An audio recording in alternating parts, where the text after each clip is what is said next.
2 രാജാക്കന്മാർ. അദ്ധ്യായം 21. മനാസെ രാജാവ്.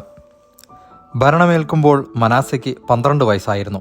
അവൻ ജെറുസലേമിൽ 55 വർഷം ഭരിച്ചു. ഹെഫ്സീബ ആയിരുന്നു അവൻ്റെ അമ്മ.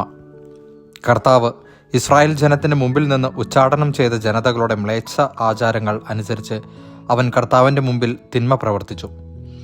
തൻ്റെ പിതാവായ ഹെസക്കിയ നശിപ്പിച്ചു കളഞ്ഞ പൂജാഗിരികൾ അവൻ പുനഃസ്ഥാപിച്ചു.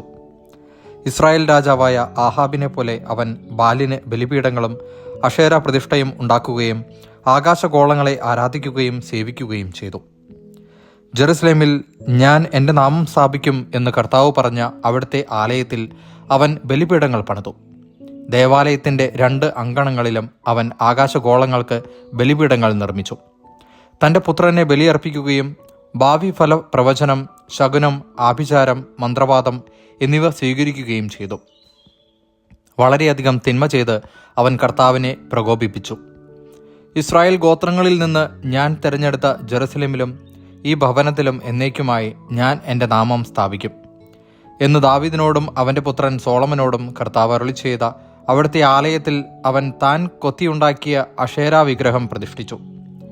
ഞാൻ ഇസ്രായേലിന് നൽകിയ കൽപ്പനകളും എൻ്റെ ദാസനായ മോശ അവർക്ക് നൽകിയ നിയമങ്ങളും ശ്രദ്ധാപൂർവം അനുഷ്ഠിക്കുകയാണെങ്കിൽ അവരുടെ പിതാക്കന്മാർക്ക് നൽകിയ ദേശത്തു നിന്ന് ബഹിഷ്കൃതരാകാൻ ഞാൻ അവർക്ക് ഇടയാക്കുകയില്ല എന്നും കർത്താവ് അരുളി ചെയ്തിരുന്നു. എന്നാൽ അവർ അത് വകവച്ചില്ല. ഇസ്രായേൽ ജനത്തിൻ്റെ മുമ്പിൽ നിന്ന് കർത്താവ് നശിപ്പിച്ചു കളഞ്ഞ ജനതകൾ ചെയ്തതിനേക്കാൾ കൂടുതൽ തിന്മ ചെയ്യാൻ മനാസെ അവരെ പ്രേരിപ്പിച്ചു.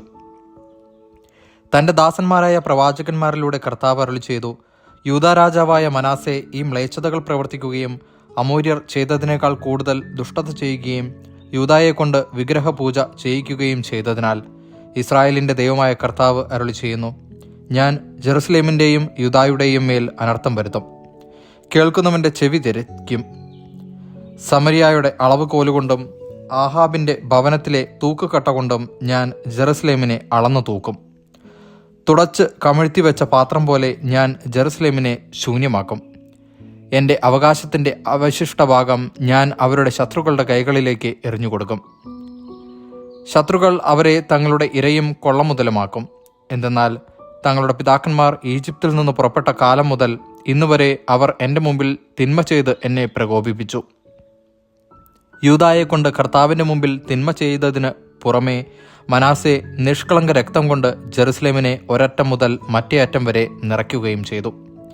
മനാസയുടെ മറ്റു പ്രവർത്തനങ്ങളും അവൻ്റെ പാപങ്ങളും യൂദാ രാജാക്കന്മാരുടെ ദിനവൃത്താന്തത്തിൽ രേഖപ്പെടുത്തിയിട്ടുണ്ടല്ലോ. മനാസെ പിതാക്കന്മാരോട് ചേർന്നു തൻ്റെ ഭവനത്തിലെ ഉസ്സായുടെ ഉദ്യാനത്തിൽ സംസ്കരിക്കപ്പെട്ടു. പുത്രൻ ആമോൻ ഭരണമേറ്റു. ആമോൻ രാജാവ്. ഭരണമേൽക്കുമ്പോൾ ആമോന് 22 വയസ്സുണ്ടായിരുന്നു. അവൻ ജെറുസലേമിൽ 2 വർഷം ഭരിച്ചു. അവൻ്റെ മാതാവ് യോദ്ബായിലെ ഹറുസിൻ്റെ പുത്രിയായ മെഷുല്ലമ്മത്ത് ആയിരുന്നു. അവൻ്റെ പിതാവ് മനാസയെപ്പോലെ അവൻ കർത്താവിൻ്റെ മുമ്പിൽ തിന്മ പ്രവർത്തിച്ചു. പിതാവ് ചരിച്ച പാതകളിലെല്ലാം അവനും സഞ്ചരിച്ചു. പിതാവ് സേവിച്ച വിഗ്രഹങ്ങളും അവനും സേവിക്കുകയും ആരാധിക്കുകയും ചെയ്തു. പിതാക്കന്മാരുടെ ദൈവമായ കർത്താവിനെ അവൻ പരിത്യജിച്ചു.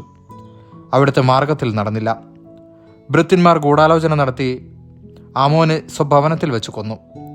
രാജ്യത്തെ ജനം ആമോൻ രാജാവിനെതിരെ ഗൂഢാലോചന നടത്തിയവരെയെല്ലാം നിഗ്രഹിക്കുകയും അവൻ്റെ മകൻ ജോസിയായെ രാജാവായി അവരോധിക്കുകയും ചെയ്തു.